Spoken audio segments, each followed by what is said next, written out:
Welcome to the 1 Hour Guide by unhelpful. Hello. Today, we're embarking on a really focused exploration of emotional mastery. We're drawing directly from the core principles in Thibaut Meurisse's book, Master Your Emotions. It's a great book, very practical. Exactly.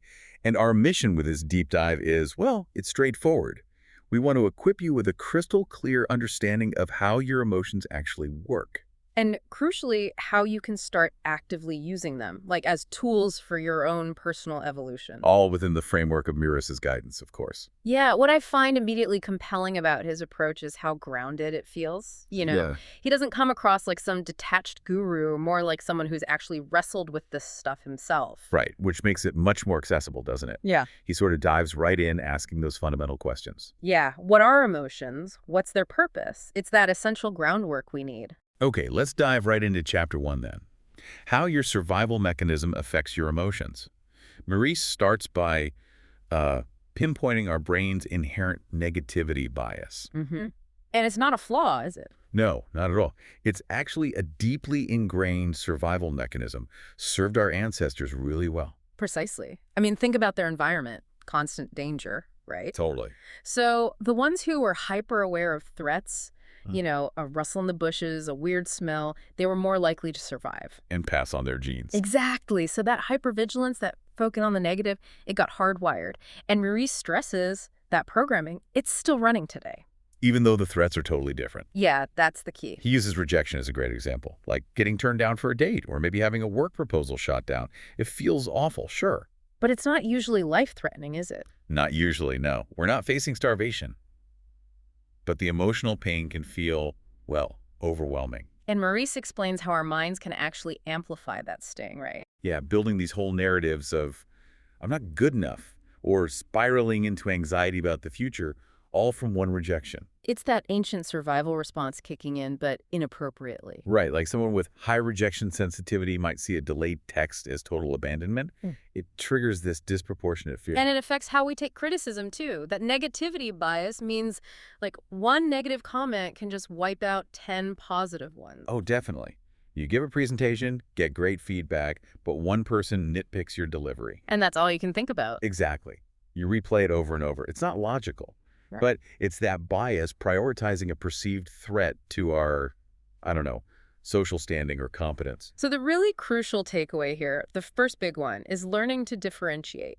Differentiate between what? Between genuine threats to survival and these modern triggers, the stuff that feels bad but isn't actually life or death. Okay, so it's about retraining our minds to be more objective, more balanced. Yeah, evaluating feedback within context, not letting one negative thing just derail you emotionally. Got it. So building on that threat response, the chapter gets into dopamine. Ah, yes, dopamine, the reward chemical.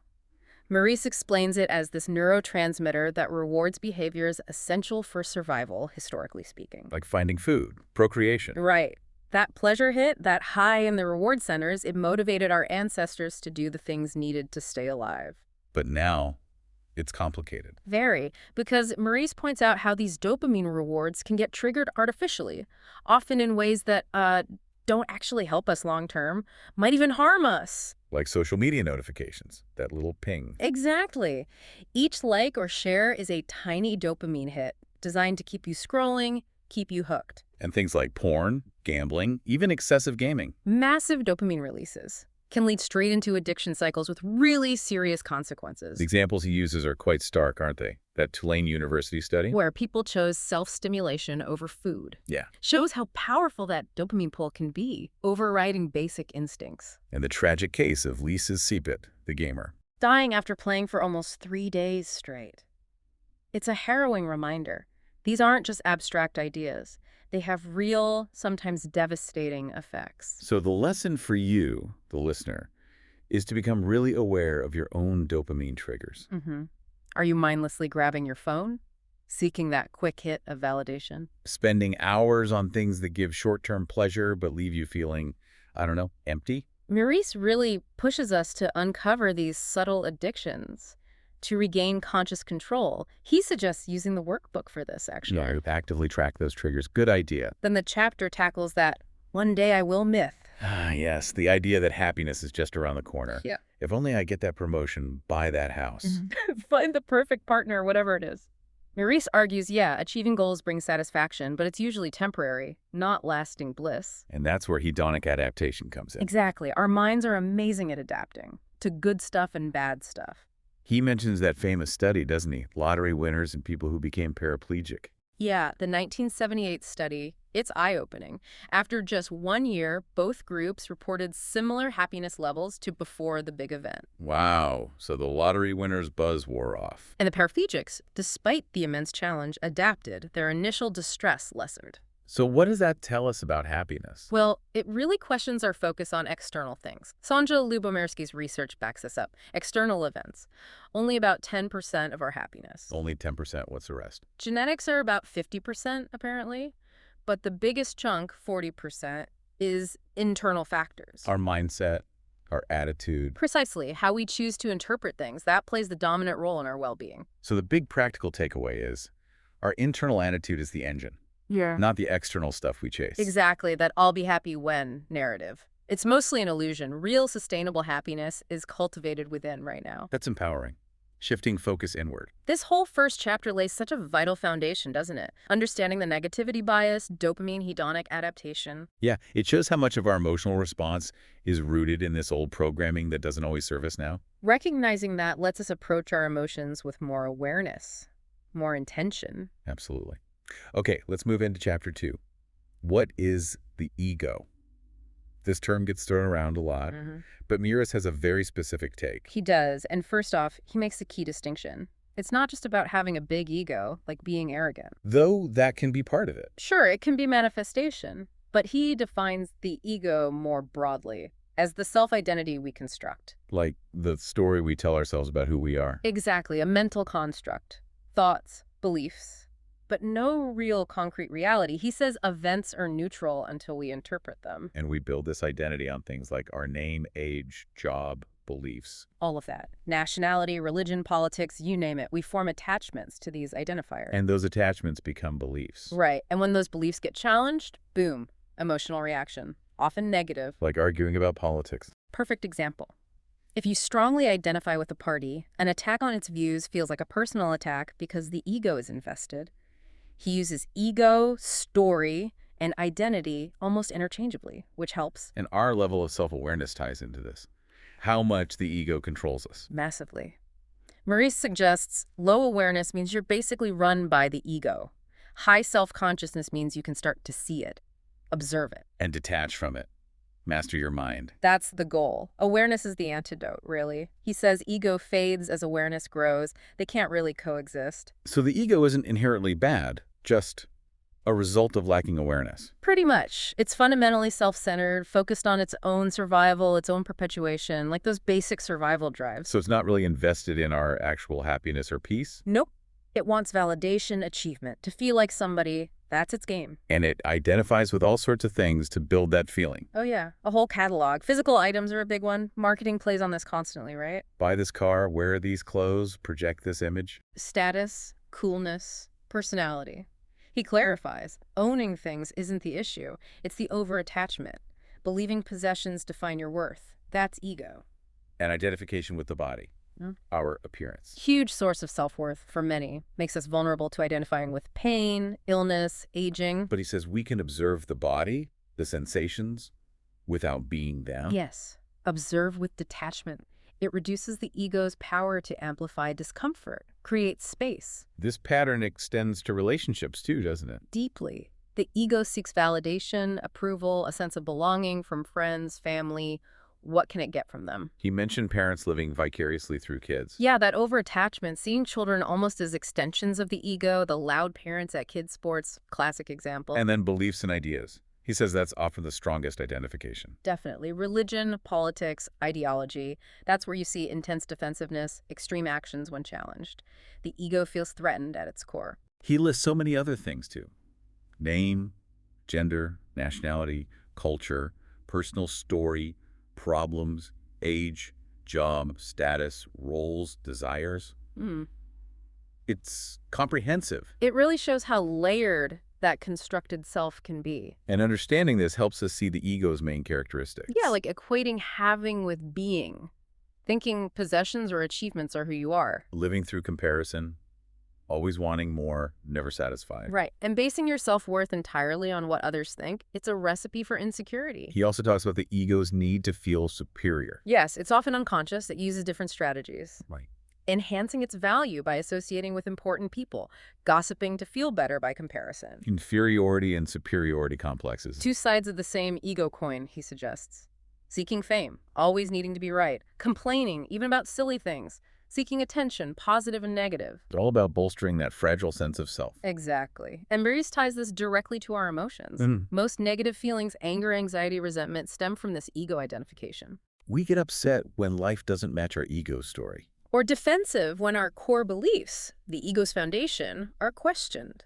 So, understanding these ego mechanics, its need for identity, what it latches onto, its patterns, its drive for superiority, that's key for emotional control. Absolutely crucial. Recognizing the ego in action is the first step to loosening its grip on our feelings. That makes a lot of sense. Yeah. It sets the stage perfectly for Chapter 13, letting go of your emotions. Yes.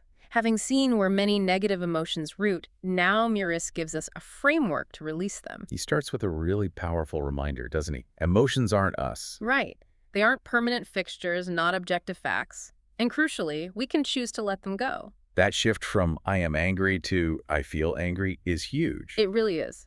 He also points out that repressing emotions, not helpful. They just build up. Yeah, accumulate inside, create tension, disrupt energy flow, can even manifest physically. So the first step towards letting go is awareness, connecting with the body. Exactly. Tuning into the physical sensations. Where and how do you feel it? Then he gives that 5-step process. Step 1, observe with detachment. Focus on the raw feeling in the body. Location, intensity. Without getting lost in the mental story about the feeling. Be a neutral observer. Step 2, label the emotion. But carefully, not, I am frustrated, but maybe I notice frustration arising. That creates distance. It's temporary. Step 3, acknowledge and accept without resistance. Yeah, just allow it to be there. Fighting it often makes it stronger, lasts longer. Acceptance creates space. Step 4, investigate the physical sensations more deeply. Where is it? Tightness in the chest, not in the stomach. Paying close attention grounds you in the present, away from the mental chatter. Experience the raw energy. And step 5, the conscious choice to let it go. Intentionally release that energy. He implies his own journey here, letting go of not good enough feelings and the beliefs tied to them. He admits it can be hard, especially with deep-rooted stuff. Because it gets tangled up with our identity. But it is possible with practice. And he stresses, don't dismiss this as too simple. Right. Try it. Experiment. That direct experience of realizing you are not your emotions is where the power lies. It's a very practical toolkit for building emotional resilience. Truly transformative. And building on releasing unwanted emotions, Chapter 14 moves into proactively conditioning your mind. He kicks this off with quotes from figures like Buddha, Emerson, Gandhi. All emphasizing the power of thought in shaping our reality, who we become, sets the stage nicely. For the core idea, we can intentionally shape our emotions by cultivating our thoughts. Yeah, he uses that analogy of depositing positive thoughts, like money in a bank. Contrasting confident people who focus on wins and self-compassion. With those with lower self-esteem who dwell on the negative, magnify flaws, what mental currency are you investing? But he adds a crucial caveat about positive thinking, right? It's not the whole picture. Just repeating affirmations while ignoring underlying negative patterns probably won't stick. You still need to acknowledge and process the negative stuff when it comes up, like we just discussed. Right. Positive thinking is a tool, a powerful one, but it needs to be integrated with healthy emotional processing. So what are some practices he suggests for cultivating positive emotions? Gratitude is a big one. Make it a daily routine. Consciously focus on what you're thankful for. He suggests exercises. Several. Writing things down daily, silently thanking people, even difficult ones, appreciating everyday objects, listening to gratitude meditations or songs. Okay, then excitement. Actively visualize your goals and aspirations. Generate that enthusiasm. Exercises for that. Write down what excites you. Visualize achieving it vividly. Keep a dreams journal. Envision your ideal day in detail. Make it sensory. Confidence and certainty. Visualize succeeding, navigating challenges, and really feel the positive emotions of that success. Mentally rehearse positive outcomes, build that inner belief. And finally, self-esteem. Track your daily accomplishments, even small ones. Keep a notebook, a win log. Why? It counteracts that negativity bias, conditions your mind to look for the wins, the positives, builds a more realistic self-perception over time. This chapter gives really actionable steps for proactively shaping our inner world. We're not just passive victims of our feelings. Absolutely. And the next piece of the puzzle is in chapter 15. Using your behaviors to change your emotions. He starts by highlighting the connection between thoughts, words, and behaviors. Yeah, it's a continuous feedback loop. They all influence each other, which means our actions can change our feelings. He gives examples, right? Like feeling unmotivated to exercise. He says just start. The action itself can generate positive feelings, energy, a mood boost. Worrying about a presentation. Rehearse thoroughly. The behavior builds confidence, eases the worry. Resenting a friend. Have the conversation. The action clears the air, diminishes the resentment. So what are some specific behavioral strategies? One is to act as if. Embody the emotion you want to feel. Like want confidence, stand taller, speak clearly. Exactly. The external behavior can trigger the internal shift. Another is simply to take action. Which covers do it anyway. Don't wait for motivation and do something about it. Proactively tackle things causing negative feelings. And the third involves using behaviors to understand our emotions better. Right. Things like writing down worries for clarity, talking to a friend for perspective, recalling good times to reconnect with positive feelings. Consciously letting go, allowing emotions, exploring them. All behavioral practices to cultivate awareness and navigate emotions more skillfully. It really emphasizes our agency. We can influence our feelings through what we do. Definitely. We're not just passively reacting. Okay, now we get to a chapter I think hits home for many. Chapter 26, not being good enough. Oh, yeah, that's a big one. So pervasive, so limiting. He acknowledges right away how much it can undermine confidence, stifle dreams. And he shares his own list of past inadequacy feelings, which is incredibly relatable, normalizes it, makes you feel less alone. He describes the patterns too, focusing only on weaknesses, ignoring strengths. Dismissing compliments almost automatically. He lists common ways people deflect, praise, brush it off, focus on a flaw, immediately return it. Shows that difficulty in truly accepting positive feedback. And magnifying failures, right, letting them reinforce that not good enough story. The negativity bias again. Exactly. Yeah. It creates this cycle where negative stuff gets overblown, cementing the feeling. But he offers that crucial reframe. Yes. Distinguishing between lacking a specific skill or interest and not being good enough as a person, that's vital. Skills can be learned. Our inherent worth is different. Unconditional. Lacking expertise doesn't diminish your value. So how do we use this feeling for growth instead of letting it hold us back? He gives steps. First, identify your triggers. What situations, people, thoughts bring up that feeling. Awareness is key. Second, actively track accomplishments, big and small. To counter the bias, he suggests the win log, the self-esteem jar filled with successes, the positive journal for compliments, tangible evidence against the negative view. Third, learn to actually accept compliments. Understand the giver's intent, and practice just saying thank you. Sincerely. No deflections. Even if it feels weird at first. Especially then.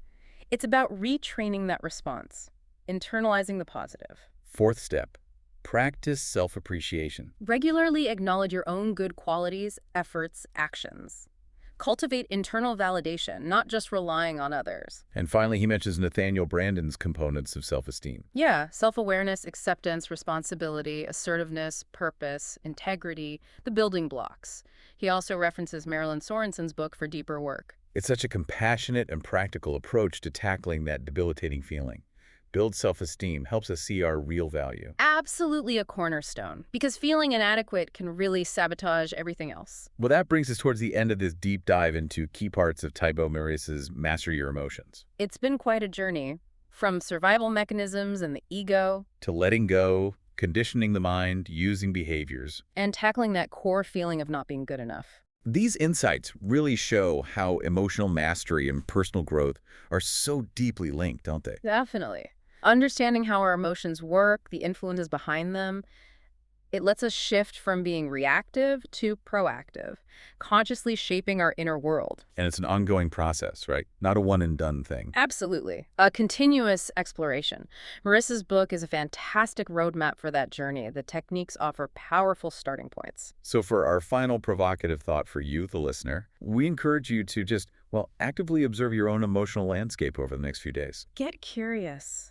Notice the triggers, the physical sensations, the mental stories that pop up. Maybe try experimenting with just one or two of the techniques we talked about. Even a small conscious step towards greater awareness and intention, that's a huge move towards emotional mastery, towards a more empowered you. It's not about suppressing emotions, is it? Not at all. It's about navigating them skillfully with Yes. awareness, acceptance, intention. That's where the real growth happens. Thank you for joining us today for this insightful exploration. For more valuable business and personal development insights, and to purchase Master Your Emotions and other resources, please do visit the 1 Hour Guide website. Thank you for tuning in to the 1 Hour Guide by Anil Nathu. Indeed. Thanks for listening.